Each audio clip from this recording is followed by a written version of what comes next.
Donc nous aborderons effectivement 7 techniques de serre bioclimatique dites solaires. Donc le tube thermique hydroaccumulateur, c'est un tube horizontal qu'on utilise soit sous serre, soit en pleine terre. Ensuite on abordera la serre passive avec hydroaccumulateur au nord.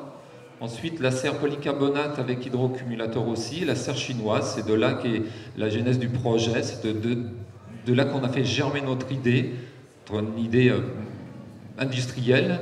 Stockage et déstockage non ventilé sous serre, donc la serre passive, le stockage et déstockage ventilé sous tablette, et l'aérotherme solaire, et stockage en cuve.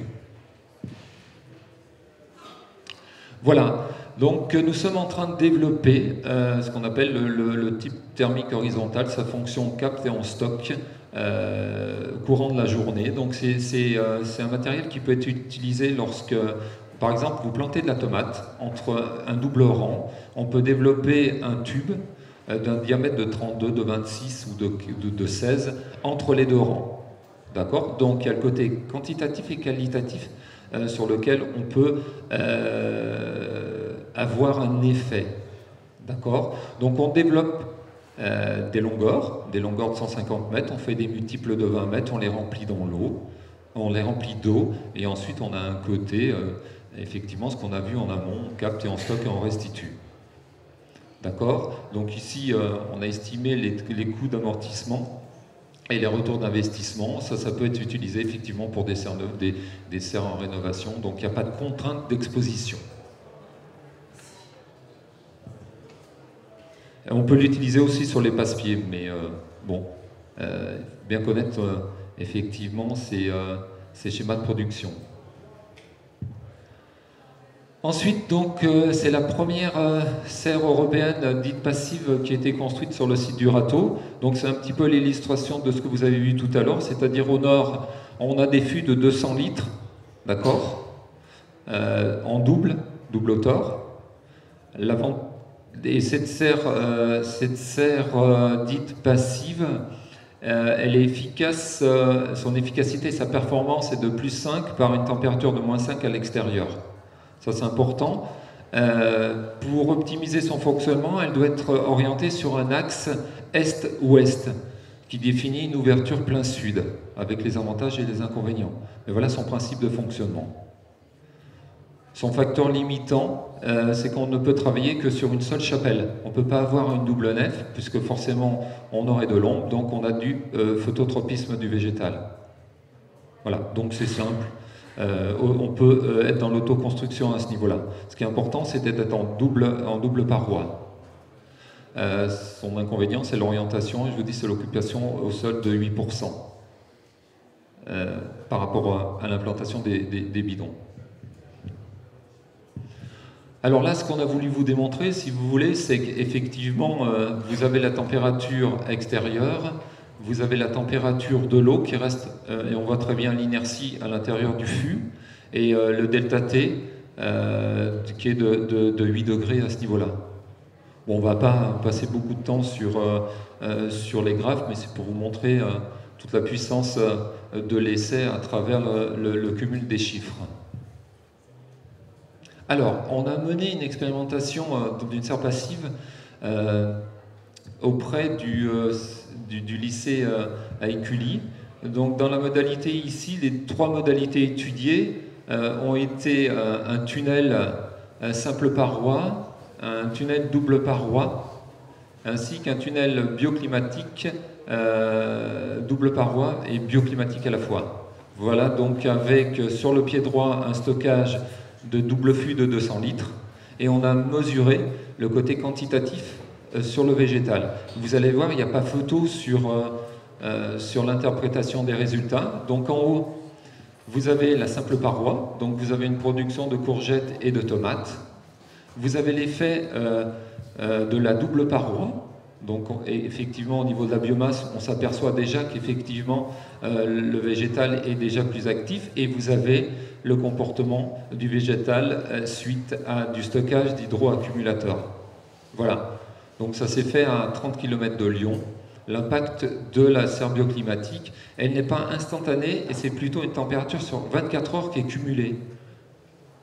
Voilà. Donc on lisse l'élévation de la température ainsi que la restitution de la température sur les 24 heures. Mais on le verra au cours des courbes, un petit peu le fonctionnement d'une serre bioclimatique. Eh bien, je te laisse la parole. Donc, pour continuer un petit peu dans cette idée d'hydroaccumulateur au nord, on a ici une serre qui a été installée dans les Hautes-Alpes, dans le Queyras, donc à 1000 mètres d'altitude. C'est un producteur qui a tout fait en autoconstruction, avec une partie en polycarbonate, donc ce que vous voyez ici, en polycarbonate sur les côtés, et à l'intérieur, on retrouve nos fûts qui sont orientés au nord. Alors c'est une situation idéale pour ce genre de serre, parce c'est un endroit qui a donc beaucoup de soleil, et à la fois qui a des nuits très froides. On voit que sur l'année dernière, en 2018, on a eu des températures de moins 15 degrés à l'extérieur en février.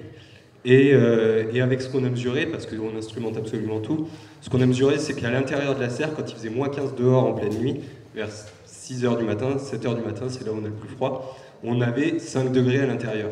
Il n'a pas de chauffage. Pas de chauffage à part les fûts au nord, qu'on voit ici. Encore une fois, ces fûts-là, ils servent de chauffage passif. Que dire de plus? Là, c'est une serre qui est vraiment dans les meilleures conditions, elle est isolée au nord. Le polycarbonate serre d'isolant, c'est meilleur qu'un double vitrage par exemple, pour vous donner une idée. C'est une serre qui coûte relativement cher quand même, mais l'efficacité n'est plus à démontrer. Le producteur nous disait l'année dernière qu'il a pu faire des tomates cerises en décembre et qu'il a fait quasiment des tomates toute l'année. Ça vous donne un petit peu une idée, sans chauffage, ça vous donne un petit peu une idée de ce qu'il est possible de faire avec ce genre d'outils. Voici les courbes dont on parlait tout à l'heure. Ici, alors je ne sais pas si on peut bien le lire, mais c'est écrit moins 14. C'est descendu, voilà, moins 14. Et à l'intérieur, on est à 6 degrés. On a 20 degrés d'écart avec l'extérieur sans chauffage. C'est en plein février, plein janvier, 16 janvier 2017. On voit bien la température de l'eau qui s'élève ici. Et en vert, alors je ne sais pas si on peut bien le lire, en vert c'est la température de la serre à l'intérieur et ça c'est l'extérieur. On voit vraiment bien cette différence ici et la différence qu'on retrouve en fin de journée de 17 degrés.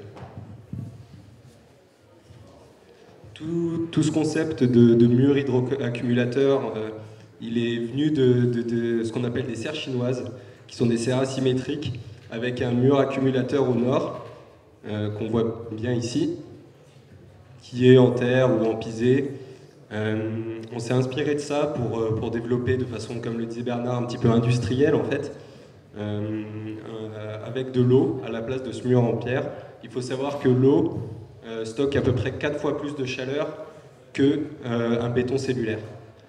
En connaissant le prix de l'eau par rapport au prix du béton, on imagine que l'intérêt il est à la fois économique et thermique. Je vais laisser Bernard continuer sur ce qu'il a mis en place au râteau. Oui, je prends le relais. Effectivement, la première serre que je vous ai montrée est toujours une serre passive. Okay, donc c'est-à-dire on n'utilise pas la convection, c'est la convection naturelle. Donc effectivement, dans la première serre, on avait le stockage au nord. Ensuite, on s'est dit, mais pourquoi pas commencer à stocker des bidons au milieu de la serre, des bidons de 20 litres, parce qu'on ne travaille pas sur des gros volumes, parce que sinon on n'a pas d'échange. C'est comme le radiateur dans la salle de bain, puis voilà. C'est pas quelque chose, c'est du convectif et c'est pas du radiatif. Donc on a commencé à empiler des bidons de 10 litres et de 20 litres et on s'en est servi de support de culture. Donc effectivement on a augmenté les performances de la serre et c'est ainsi qu'a commencé l'aventure et l'aventure a commencé ici dans cette serre avec des petits bidons et des ventilateurs pour aborder la serre convective que je vous expliquerai au cours de l'exposé. Donc on est toujours aussi dans cet effet, la partie couverte, comme on vous a expliqué tout à l'heure au niveau de l'adéquation du climat. C'est effectivement, on stocke moins, mais on a beaucoup moins besoin d'énergie en période couverte et nocturne.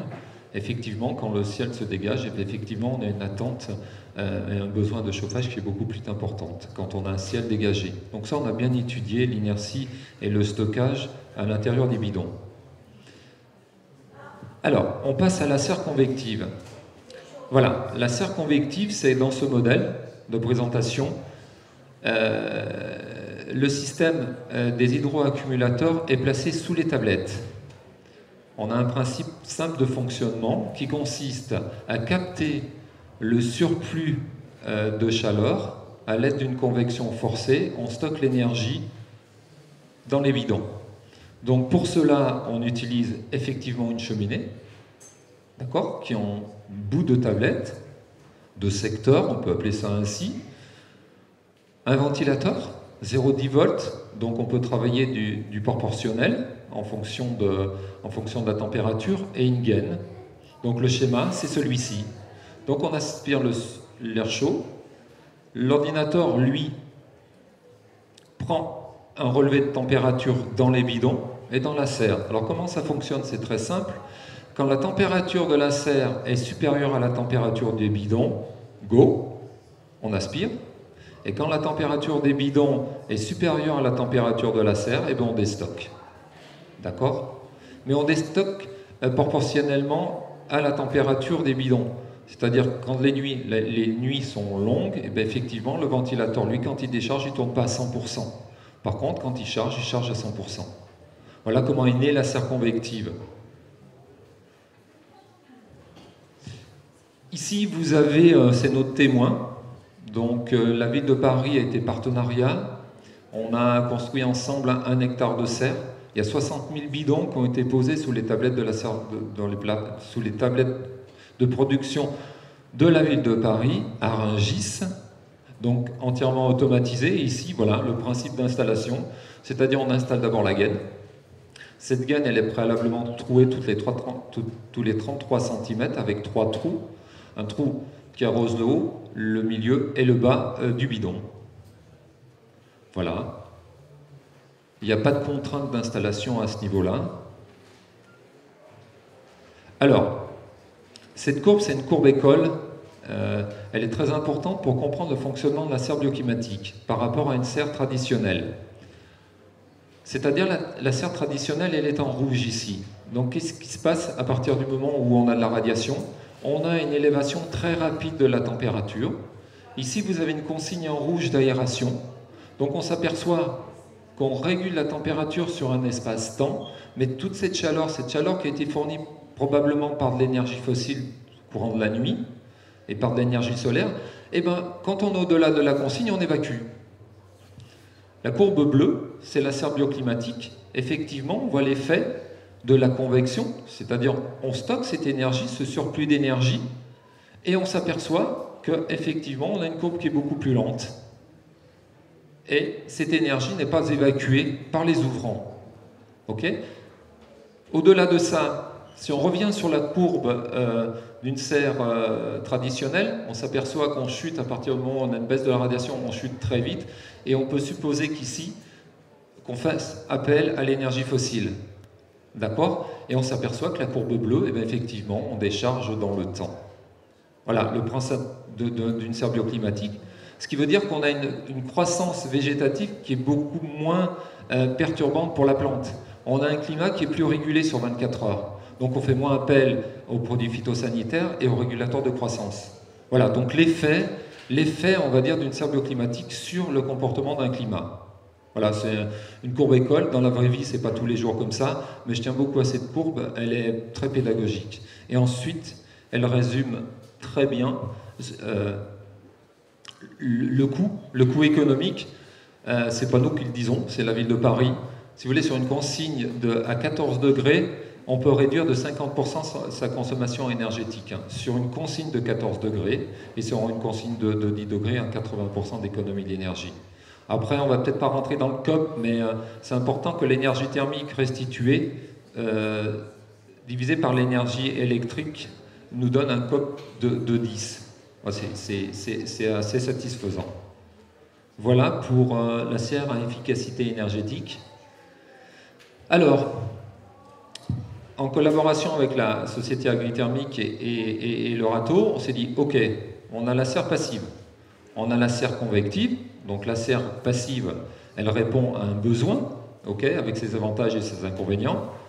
La serre convective, ok, on remplit l'espace qui est libre sous les tablettes. Au lieu de mettre des pots, laisser pousser de l'herbe, eh ben on y met des bidons.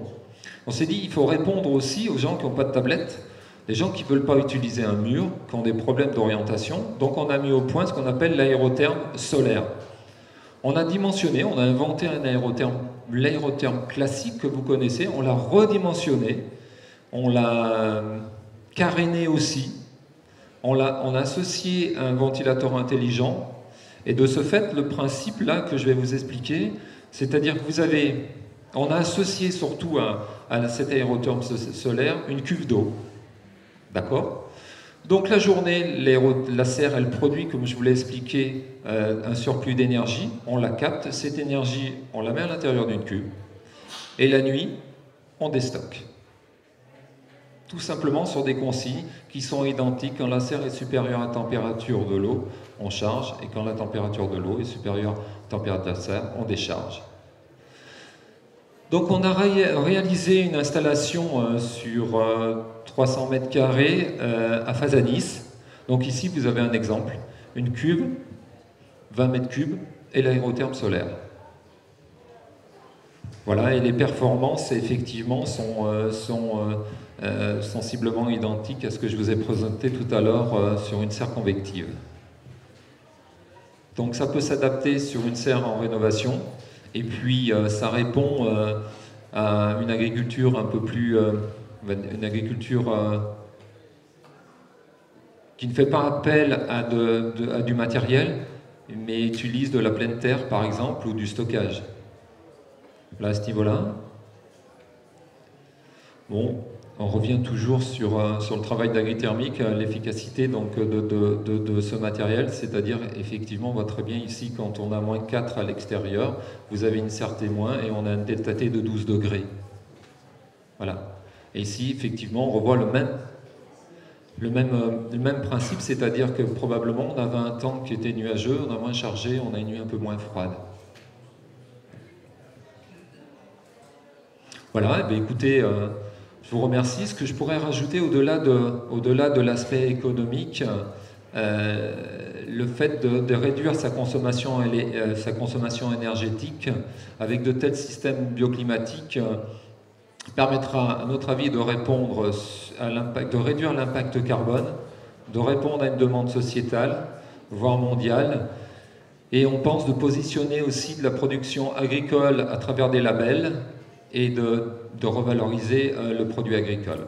On vous remercie. Si vous avez des questions, nous sommes à votre service.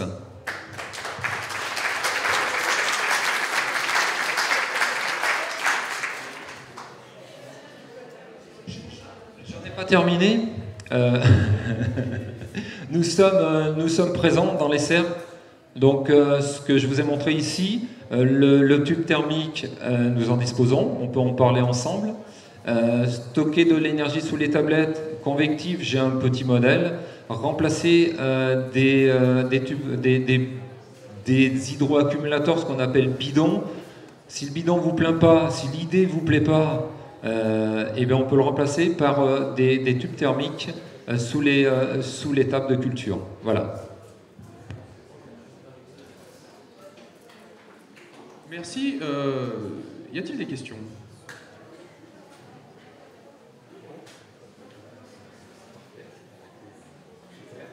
Oui.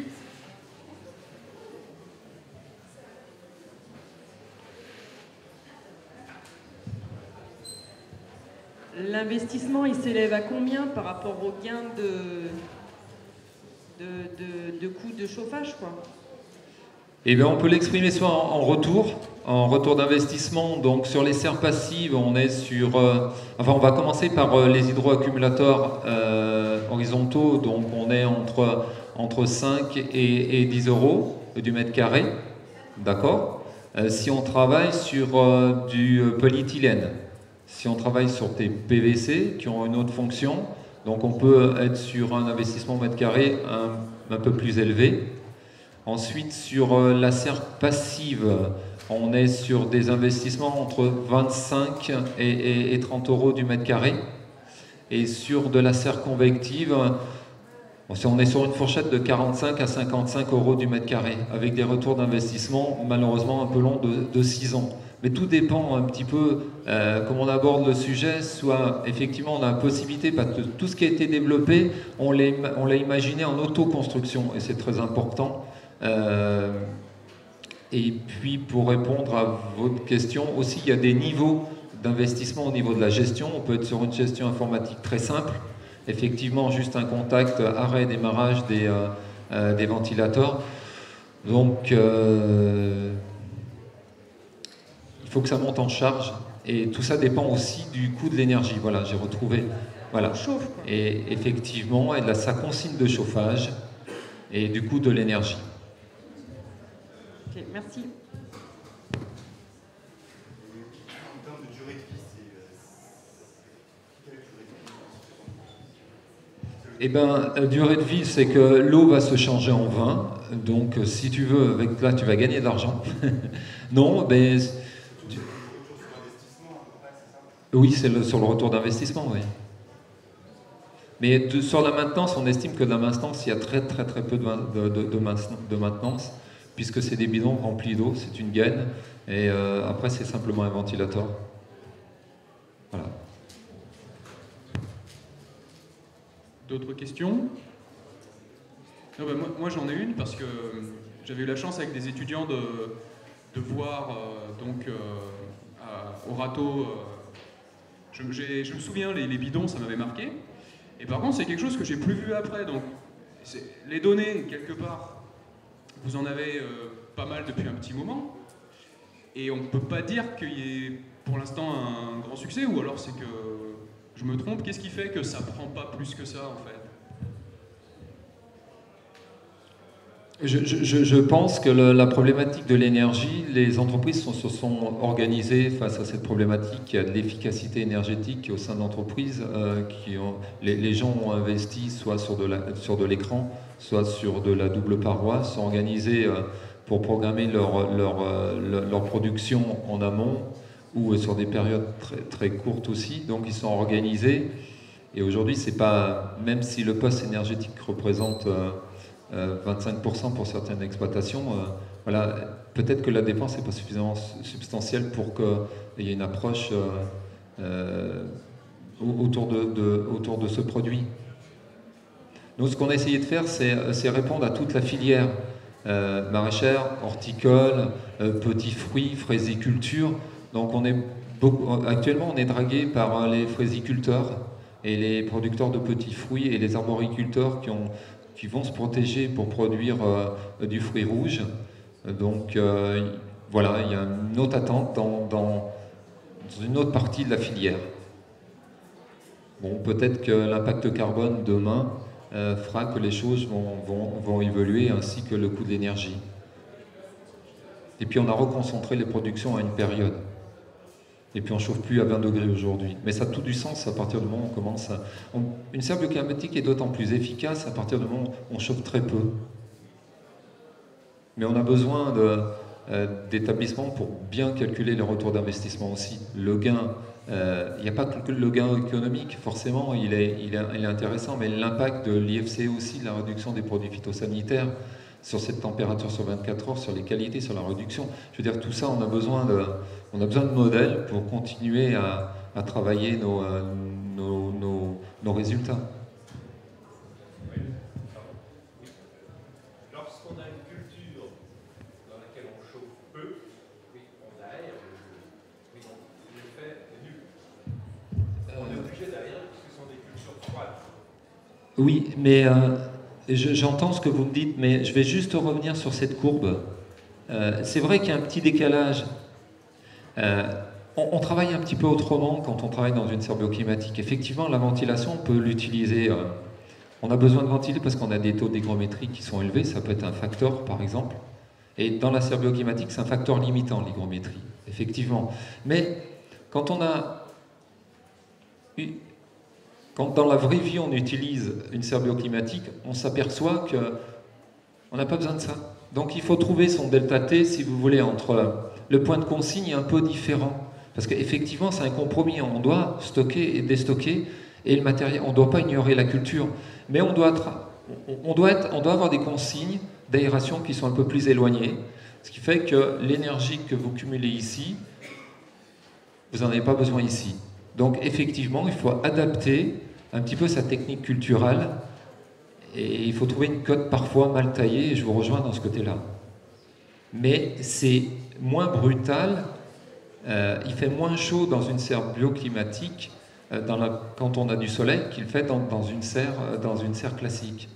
Et par contre, la nuit, on vient lisser, et c'est pour ça qu'on a une température sur 24 heures qui est positive. Et le végétal se comporte autrement. C'est une autre approche, c'est pas une autre façon de cultiver, c'est une autre approche. Avant, quand on a de l'énergie, on ne se pose pas la question, personne est... Enfin, bien sûr qu'on est toujours perturbé de voir les vents s'ouvrir, sachant que 2 heures avant, la chaudière, elle a consommé des kilowattheures. Nous, on essaye d'anticiper ça en se disant, l'énergie, on peut la garder, elle peut être utile.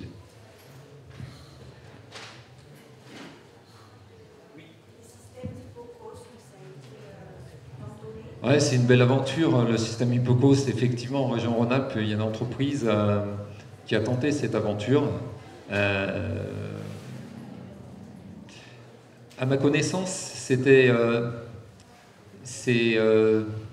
pas une belle aventure, c'est une belle aventure, mais c'est pas forcément une très belle aventure économique.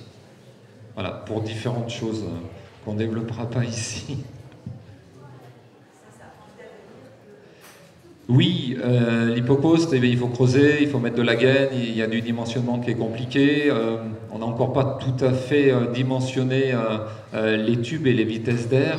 À ce niveau-là, sur une serre bioclimatique convective, on sait faire circuler de l'air, l'air statique et l'air dynamique, on sait la mesurer, on sait à quelle vitesse elle est projetée et les longueurs. Parce que quand on a commencé Quand on a commencé à travailler la convection, pour tout vous dire, j'ai commencé avec des petits ventilateurs de ventilation, des petits ventilateurs qui sont utilisés pour les enfants, pour les ordis, voilà, je les cherchais. Et de là, après, on est passé sur de la gaine, on a choisi les diamètres de gaine, et aujourd'hui, on s'est projeté jusqu'à 15 mètres, avec 0,5 degrés de différence entre le début et la fin. Au départ, on avait 1,5, 2,5 degrés, on s'est dit, oulala. Donc aujourd'hui, on sait travailler sur ces longueurs.